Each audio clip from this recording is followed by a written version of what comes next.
it's Layla Shaver, your favorite compliance nerd, and I'm here to talk to you today about buying a book of business. Yes, it is the next sexy thing out there for advisors to do. The M&A market is going crazy, records being hit every year. So much consolidation happening in their industry. But you may be starting to consider, should I start buying books of business? For me, acquiring another advisor's book of business is a great way to grow your business and grow it quickly. But it's often a very intricate and complicated process. And it's something that you have to be well informed about so you don't face issues later, and hopefully not a situation where you're having to go to court or arbitration to enforce your rights. So let's talk about what it takes to buy a book of business. First, valuation. When you are looking at a book of business, you want to understand the value of that book of business. There's different ways to value a book, right? You can look at the revenue and determine an appropriate multiplier times, let's say, the last 12 months of revenue. You can look at profitability. You could look at EBITDA for your valuation, right? So applying a multiple to the profitability of the business, pre-expenses, all that fun stuff. You also want to look at the fees. Is this business charging higher fees, lower fees? Is this someone who's charging like 50 basis points? Or are they charging 2%? AUM could be another way. Your AUM fees could be another way that you value a book of business. And finally, look at the actual book. What are the types of clients involved? What are the types of services they're receiving? It is different if you are buying a book of business from an advisor whose business is mostly transactional and one-off. That means you have to replace that revenue every year. But if the book of business is made up of clients that are using the advisor for asset management and have been clients for many years, that's going to be a better value. You're not having to replace that revenue. Your revenue's there. You're just building and growing and replacing anyone that leaves. So a book of business that's mostly comprised of one-off transactions versus a book of business that's comprised of ongoing asset management, those are going to have different values. But you also want to look at other makeup considerations. So what are the average age of the clients? What are the types of services that are being offered? What's their socioeconomic level? Is it consistent with your own book of business? The needs of a mom and pop business owner is going to be different from the needs of a ultra high net worth investor. Does that fit with the services you currently offer through your own firm? So look at the actual makeup of the book of business. Look at the actual clients. Look at the actual services being provided. That will help you determine a value to that book of business. Second area you should consider when you're thinking about buying a book of business, and this is one I am going to harp on because I can't believe how often people skip this step. Due diligence. Can we say that together? Due diligence. Know what the hell you're buying and who the hell you're buying it from. So we kind of talked about book of business and valuation. Client data. Let's look at it. Let's look at who our clients are. How old are they? I know an advisor recently bought a book of business and all the clients were old as hell. They're all about to die. And the advisor who sold the book hadn't done anything to keep the business in the firm. He didn't reach out to the children and grandchildren of his clients, talk to them, engage them, have them become clients of the firm so the assets would stay and grow with the firm. Look at the client data, guys. Look who's the client. Look at what services they're getting. Look at the fees they're paying. Look at how long they've been clients. Look at their age. Look at their marital status. Look at their employment status. Look at the strategy. Look at the client data, guys. Look. You also want to look at revenue sources. Is revenue coming from insurance? Is it coming from advisory? Is it coming from financial planning? Is it a subscription service? Is it ongoing asset management? Is it a one-off plan? Is it an ongoing financial planning service? What are the revenue services in this business? And a revenue source doesn't come from an outside business activity. It's an outside business activity. So if most of the revenue is through insurance and it's someone who is appointed as an insurance agent directly with the firm, you're not getting that. If they're doing it through a separate insurance agency, you're not buying the insurance agency. You're looking at the book of business on the advisory side. So look at the revenue sources for the business. You know where I'm going next. You know where I'm going next.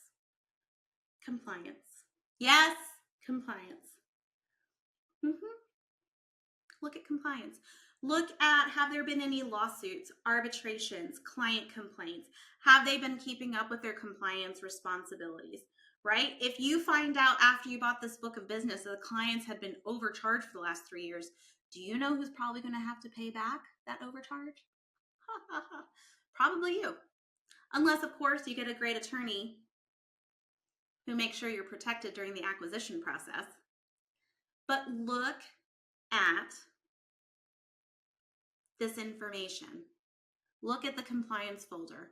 Request a schedule of their testing. Look at their last exam deficiency letter. What were the deficiencies noted? Were they like little piddly things, or was it something more substantive? You don't want to take on a bunch of risk. You don't want to take on a bunch of disgruntled clients if you know that the compliance has been poorly maintained and there have been a lot of unhappy people. So make sure you're looking at the compliance exception log, look at their compliance folder, just get an idea for their compliance program and culture. Let's talk about technology, right? So many of you are like, I'm just buying the book of business. I'm not buying the rest of the business. Yes, but let's think about where all that information is stored, right? How much more work is it going to be for you to pull that information off of their tech stack and repackaging it to fit into your tech stack? It is a consideration because there is time and cost associated with pulling data from one place, reconfiguring it, and putting it into your system. And oftentimes, depending on the size of the acquisition, this process can take months and it can be expensive. So review the technology stack that the firm's data is logged in and really identify whether it's going to be an easy transition to get that data when you buy the book of business.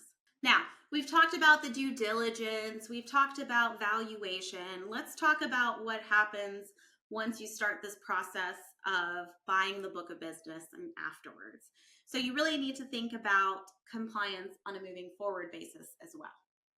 So what the hell do I mean? Well, if you're buying this book of business, what notifications do we send to clients? Are we able to take on the contract?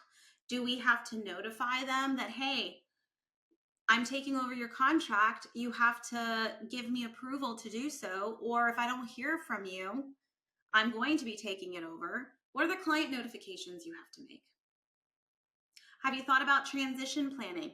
How to get them from this advisor's custodian to yours? What's all the paperwork that needs to be completed? What are the documentation information the custodian needs? Have you thought about any privacy law implications with taking personally identifiable information from this person and bringing it into your business? Have you looked at your Form ADV? Have you looked at your policies and procedures? Do anything need to be changed as a result of this acquisition? Look at your licensing and registration. If you've bought this book of business and you have clients in states in which you're not registered in as an advisor, or your firm's not registered or notice filed in, you got some work ahead of you. And finally, let's look at suitability and fiduciary duty. What is your responsibility to these clients? What is the requirement to do what's in their best interest? I talked about this a little before. When you're looking at a book of business for purchase, do the client's needs match what your firm currently provides? Are their investment objectives aligned with how you work with clients? When there is a mismatch between their needs and what you do, those clients don't stay. So you want to make sure there's an alignment between your firm and the services and how you work with clients and what this book of business is used to. What are their needs and the services they've been receiving? And that includes considering fees. Are the fees consistent or similar? Can you justify an increase? Are they getting more service, more people to access, more operational access? What is the basis for the increased fees? And these are all things that go into your fiduciary duty as an advisor. Is this in the best interest of the client? Are your strategies and model portfolios suitable for this client? Something to consider. All right, let's talk about client relationships. So we've gone through, we've bought the book, we've done the compliance analysis, we determined, yes, it's going to be a good fit. These clients are going to be like, yay, random person. I'm so excited to just open up about myself and give you all of my personal details and information. No, you've got to build these client relationships. You've got to earn that trust. You've got to work with them. Oftentimes that means working out a deal with their former advisor so that they can come along for a short term and make them feel comfortable with you. Do a handoff, right? You need to build these relationships. You need to have communications with them. You need to identify what they liked about their advisor, maybe what they'd like to see with you. Ask them to bring on their adult children. Ask them to bring on their relatives. Identify other areas in which you can support them. But it's really important to focus on this client relationship and building it and creating a healthy, good one between you and that new client. When we're talking about client relationships, that means you need to have a plan. Have a plan as soon as you're transitioning your clients, that you are communicating with them frequently. They need to see you. They need to hear you. They need to talk to you. They need to get comfortable with your processes and the people that are on your team. So make sure you have a plan in place. This is not a shoot from the hip, I'll figure it out later kind of scenario. These clients will leave. And if it's not the fault of the seller that they left, then you're stuck. So you want to make sure you have a plan to keep these relationships. You just paid a lot of money for this book of business. Now keep it. Now let's talk about post-acquisition. Metrics, guys, metrics. Identify how many clients you brought on. Identify the AUM and check in periodically, monthly, quarterly. Look at how the assets are growing, looking at how many clients are actually continuing to stay monthly or quarterly after the acquisition. Look at how many people are leaving. Follow what people are leaving. Get feedback. Why are you leaving? Is it just because they've decided, well, I wasn't really a fan of my other advisor, and now that he sold the book of business to you, I'm just going to take this opportunity to look somewhere else, right? Just because someone is thinking about leaving doesn't mean the mind is made up. So keep those lines of communication open and make sure you're tracking key metrics to identify opportunities to improve, to increase assets under management, but also to mitigate potential client loss. So I know this is a lot that I've covered in terms of how to identify the book of business, what you should do to make sure this is a book of business you want to buy, how to keep your clients that you've just bought post-acquisition, and how to make sure they stay happy for years to come. These relationships are super important. You've undertaken this entire process so that you can grow your business and ultimately help more people. So be smart about it. Go in with a plan. And hopefully when you finally decide to take that leap and buy an advisor's book of business, it'll be a great experience for you. And in the meantime, if you're looking for additional support, you can always give us a call at MyRA Lawyer, 770-462-2118. Look forward to speaking with you.